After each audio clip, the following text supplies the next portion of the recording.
ये मैं सब जहां पाकिस्तान की लिबरल फोर्सेस रश्क से देख रहे हैं कि भाई भारत में डेमोक्रेसी का प्रोसेस बहुत बढ़िया, बहुत आगे है, अनफॉर्चुनेटली पाकिस्तान में नहीं है। इसी तरह वो इकोनॉमिक डेवलपमेंट्स को भी बहुत रश्क की निगाह से देख रहे हैं।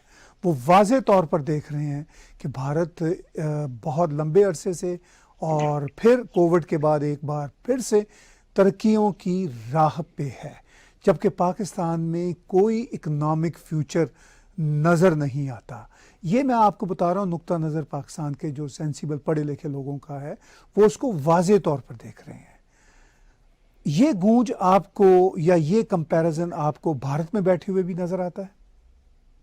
नहीं, बिल्कुल। मैं तो पाकिस्तान को ताहिर साहब बड़ी क्लोजली स्टडी करता हूँ, और मैं पाकिस्तान को रोज पाकिस्तानी न्यूज़पेपर्स पढ़ता हूँ, उनके टीवी प्रोग्राम्स देखता हूँ सर। और हाँ, ये मैंने भी, जो आप कह रहे हैं सच बात है सर, मैंने भी इसको अपने कानों से सुना है, आंखों से देखा है।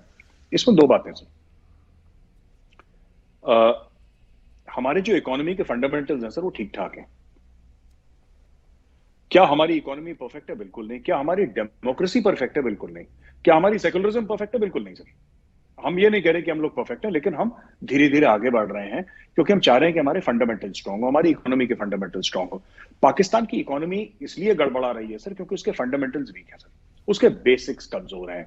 उनके एक्सपोर्ट, आप देखिए पाकिस्तान में जो एक्सपोर्ट्स हैं वो ना के बराबर हैं। ठीक है। आप पाकिस्तान का टैक्स बेस देखिए, बहुत कम है sir. It's a very small tax base. तो पैसा कहां से कमाएंगे सर? पैसा किस तरीके से कमाएंगे आप? How how will you earn money? ऊपर से पाकिस्तान ने क्या करा है कि सबसे पाकिस्तान ने लड़ाई मोल ली है सर।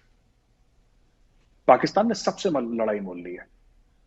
सऊदी को आंखें दिखा दी, अमेरिका को आंखें दिखा दी, आपने यूरोप को आंखें दिखा दी, आप सभी से झगड़ा कर रहे हैं। चाइना वैसे ही आपसे खफा है। तो fact of the matter is कि कहां जाएगा पाकिस्तान? तो इसलिए इकोनॉमी इंडिया की, इसलिए सर वी रियलाइज, हमें एक बात इंडिया को ये रियलाइज हो गई। एक जमाना ऐसा था सर जब हमारा सारा सोना गिरवी था। मैं अर्ली 90s लेट 80s की बात कर रहा हूं। हमारे भी हाल बहुत खराब थे, लेकिन फिर ठीक है। उस जमाने में प्राइम मिनिस्टर थे Narasimha Rao, if I am not mistaken sir, अगर मैं गलत नहीं बोल रहा हूँ। और डॉक्टर मनमोहन सिंह उस समय फाइनेंस मिनिस्टर थे। मैं माफी चाहूंगा अगर मेरे मुंह से गलत नाम निकल गए, लेकिन जितना मुझे याद है मैं वैसे बता रहा हूँ। और इन लोगों ने सर काम करा है सर, धक्का मारा है इन लोगों ने, धीरे धीरे धीरे इकोनॉमी को ट्रैक पे लाए। और हमारे पास वैसे ही शुरू से ही डे वन से एक एजुकेशन बेस्ड तो था, इंस्टीट्यूशंस ऑफ एक्सीलेंस थे हमारे पास, आईआईएम्स थे, आईआईटीज थे। मोदी जी ने क्या करा है सर कि मोदी जी ने कोशिश करी कि इकोनॉमी में ना, जैसे स्टेरॉइड्स लगते हैं ना किसी के, that is what he is attempting to do. ये जैसे बड़े बड़े इंफ्रास्ट्रक्चर के प्रोजेक्ट्स बन रहे हैं, तो ये वेन्स एंड आर्टरीज हैं कंट्रीज की सर। ये बड़ी बड़ी जो हाईवेज और एक्सप्रेसवेज मोदी जी बना रहे हैं, these are the veins and arteries of India sir. ये इंडिया को नेक्स्ट लेवल की 21st सेंचुरी की इकोनॉमी से जोड़ के उसको सरपास करके कल चाइना को टक्कर देना, ये इसकी तैयारी आजकल हो रही है। नितिन गडकरी जी हैं सर जो मिनिस्टर हैं, जो सड़कें बनाते हैं सर, ये दिन रात सड़कें बन रही हैं। इतने अभी उन्होंने अनाउंस करा है कि 2 लाख पता नहीं कितने लाख किलोमीटर तो सड़कें बनेंगी पूरे भारत में। और ये बन भी रही हैं सर, वो बना भी रहे हैं Gadkari ji. He is delivering also on ground, समय से पहले, विद इन द बजट, जो पहले इंडिया में नहीं होता था। तो all the fundamentals are in place sir, और कमियां हैं अभी भी, वो कमियां दूर करेगी। तो वी आर होपफुल कि हमारी इकोनॉमी अच्छी है। As far as Pakistan economy is concern sir, Pakistan की पूरी इकोनॉमी सर लोन और एड पे डिपेंड है। एक कंट्री सर जिसमें मैक्सिमम, आप बताइए कि मैक्सिमम बंदे जो हैं, 70% 80% of the people are dependent on agriculture और एग्रीकल्चर बेस्ड इनकम सर।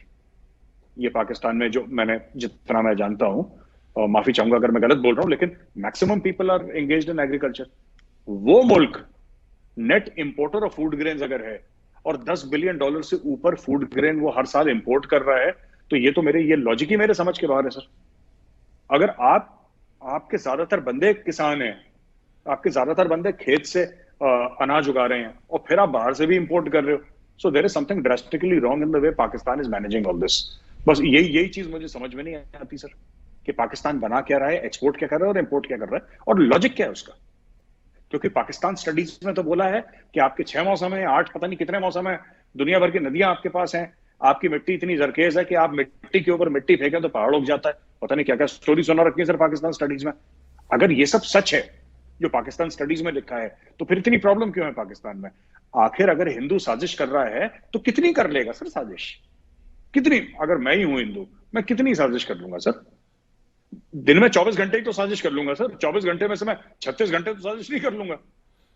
तो फिर सारी नदी आपके पास, मिट्टी आपकी दुनिया में सबसे जरखेज, सारी नियमतों से आपको नवाजा गया है, फिर प्रॉब्लम क्यों है? देखिए, बात यह है कि सिर्फ और सिर्फ जो रश का मामला है वो इकॉनमी या डेमोक्रेसी के मामले में ही नहीं है, डिप्लोमेसी के मामले में भी है। अभी जो कोविड के बाद की जो सूरत हाल है, अभी अगरचे कोविड पूरी तरह ख़त्म तो नहीं हुआ, लेकिन जो थोड़ी बहुत नॉर्मलाइज ज़िंदगी हुई है उसमें भी दुनिया को पता चला कि रोम हो, वाशिंगटन हो, ग्लासगो हो, प्राइम मिनिस्टर नरेंद्र मोदी को वर्ल्ड लेवल लीडर के तौर पर ट्रीट किया जाता है, भारत को एक इंटरनेशनल स्टेक होल्डर के तौर पर ट्रीट किया जाता है। तो